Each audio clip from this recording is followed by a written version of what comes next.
You know, one of the things that has just been piquing my interest for quite some time now, just after reading the intro to this book and some of the preface, there is one thing that's kind of absolutely clear, and that's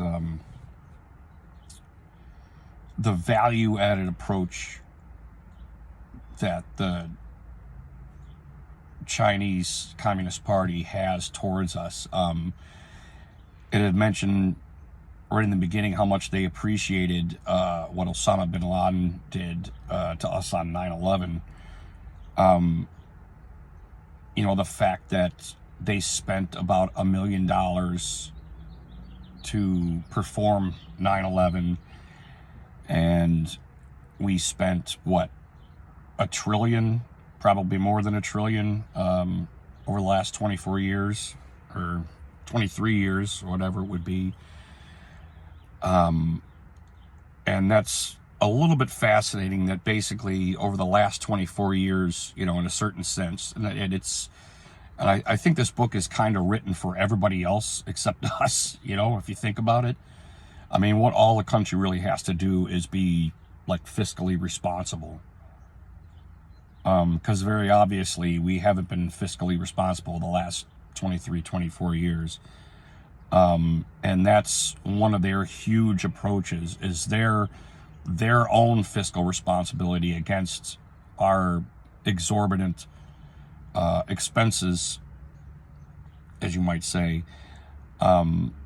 And if you think about the insider that was on the Sean Ryan show, if you haven't seen that episode, the dude that the cartels let him go in there and film and learn all the shit that they do. One of the things he had mentioned is, I want to think everybody knows this by now, but, you know, the fentanyl problem has been basically force-fucked by the Chinese Communist Party. They sent a guy over there to show the cartels how to administer fentanyl and all the drugs that they're doing. And there's more coming, supposedly. If you watch the whole episode, he talks about something that's coming that's 100 times worse than fentanyl. So they're not really stopping, but basically what they did is they sent somebody over that knew how to do it, and basically just showed them how to do it. And he didn't, I guess the dude wasn't, nobody's supposed to talk to him, nobody's supposed to say anything to him. They just watched what he did for a couple of months until they learned it, and then the dude left. And you think about how minuscule that investment is compared to the fentanyl problem.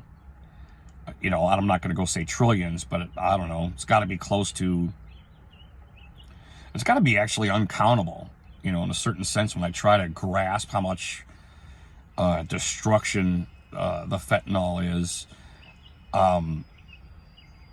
And like I said, the reason I'm going to reread this book and kind of go through what's happening now, you know, 23, 24 years later, it really makes a lot of sense of how subtle everything that they're doing is. And how basically they can get anybody that doesn't like us to just about do anything with a little bit of money. And how important it is for us to be fiscally responsible, and we're just not. We're just not fiscally responsible. We are, as individuals, you know, I mean, we all do this. Anybody lower middle class, you know, we have to be fiscally responsible, but it's blatantly obvious that our government has gone off the rails. You know, and the CIA, the FBA, all them fucking clowns, they're not really helping either. They are very obviously compromised. But I'm going to reread through this first chapter, and I'll give a little lowdown, little comparison to what we've seen so far in the last 23 years, and I'll get back on. And I am Rigi Funk, and I will be back. And I'm sorry it was so long for a video, but, you know, life happens. God bless. Peace.